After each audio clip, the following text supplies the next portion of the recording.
In this tutorial, we're going to define direct contacts and share ways to enter them in the program development and reporting tool. So first we'll start out by defining direct contacts.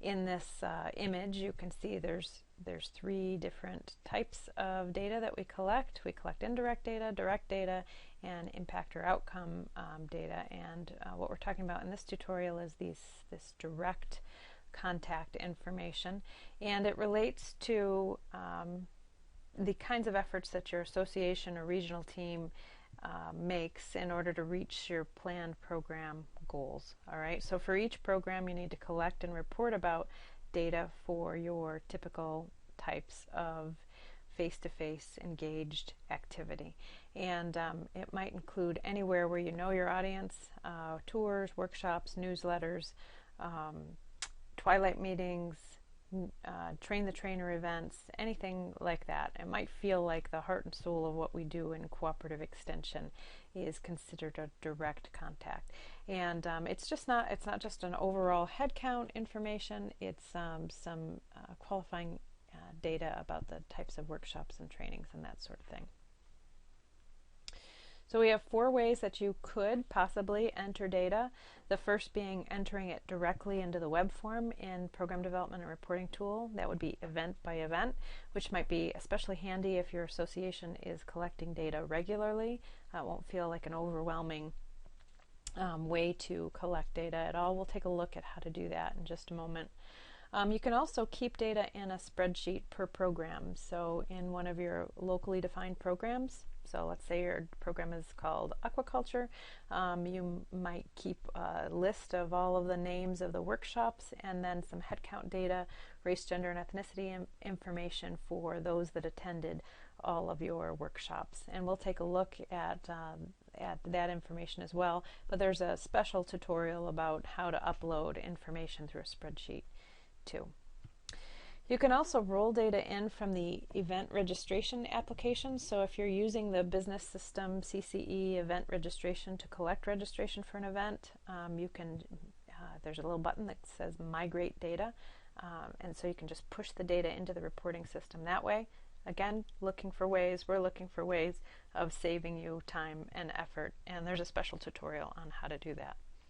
And for those of you who have entered data already through another reporting system, particularly the 4-H Online or FNEP's WebNears program, data from those programs are directly rolled into Program Development and Reporting Tool. So you do not need to enter that data, but it's important to recognize that. We don't want it to appear twice.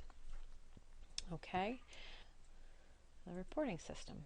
So here we are in the business systems, apps.cce.cornell.edu, and if we click on the green button for programs and then the button that says PDR for program development and reporting, we come to the screen, welcome screen for the program development and reporting application. This first drop down includes all of the pieces that you'll need to respond to within the reporting system, including the indirect, direct, and outcome section, which are those three layers of data. We're going to look at events direct contacts. Okay, just a note about the links that are here. There's where you click to enter new contacts. You can search events contacts from a prior year or from this current year if you want to see what's in there by clicking on the second link. And then the links on the bottom will get you a template for using a spreadsheet to collect your data if you prefer to collect data that way.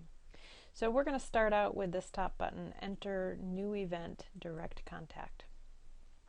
All right, and I think that this is fairly intuitive, but you can tell me if that's not right. So it asks some questions here on the left, and you respond with a drop down here. So what kind of data? Program event or individual direct. So program event is like any kind of event or activity that you've held. Individual direct would be like the number of walk-ins or phone calls or that sort of thing. So most of what you're going to be entering falls in this program event, so we're going to keep it there. How would you like to enter the data? Web form or import from a spreadsheet. So we're focusing in this tutorial on the web form. What year? The most current year pops up. Really that's all you should be entering data in, is the most current year. And what department? You'll have the choice of it should be your association or your regional team. Whoever you're employed by is the only option that you have there. So I'm going to keep it on administration because we're going to just put in some faux data and I don't want it to land in accounting. All right, so the first thing is it asks, is it a single occurrence or a series of related occurrences? A series of related occurrences are, like a series of 6 workshops, all intended for the same audience over a period of time. That would be included as a series. Probably the majority of the things that you put in are going to fall under the single occurrence or an event that happens on one day. Detail of data collected, it gives you 2 options, group or head count information or individual information.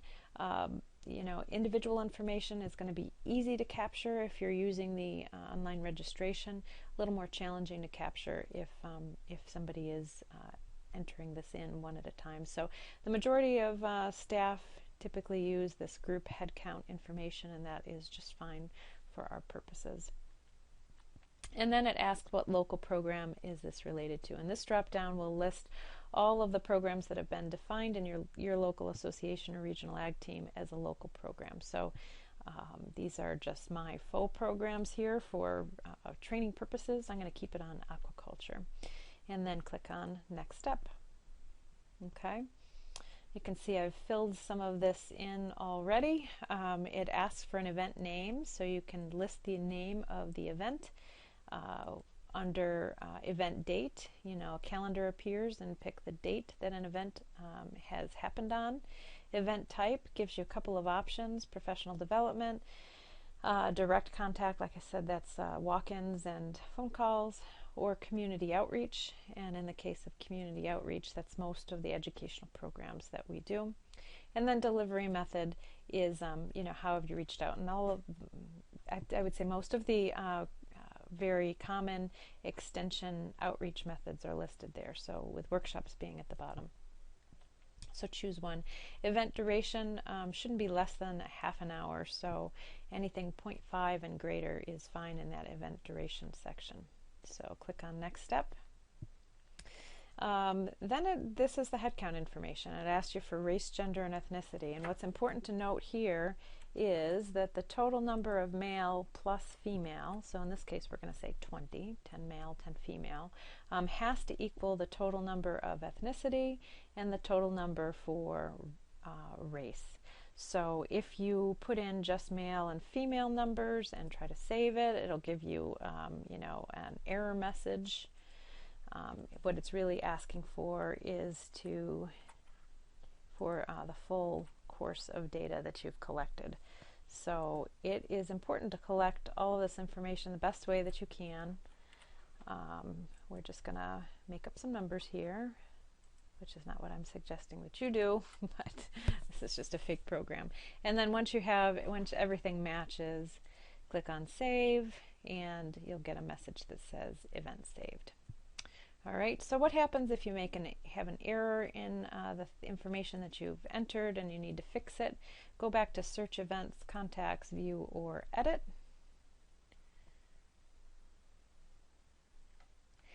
And you can filter your information by program.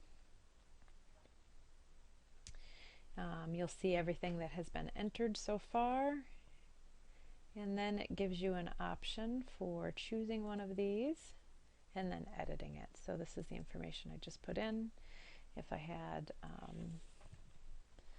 change that I needed to make for whatever reason, click on save and the update is made.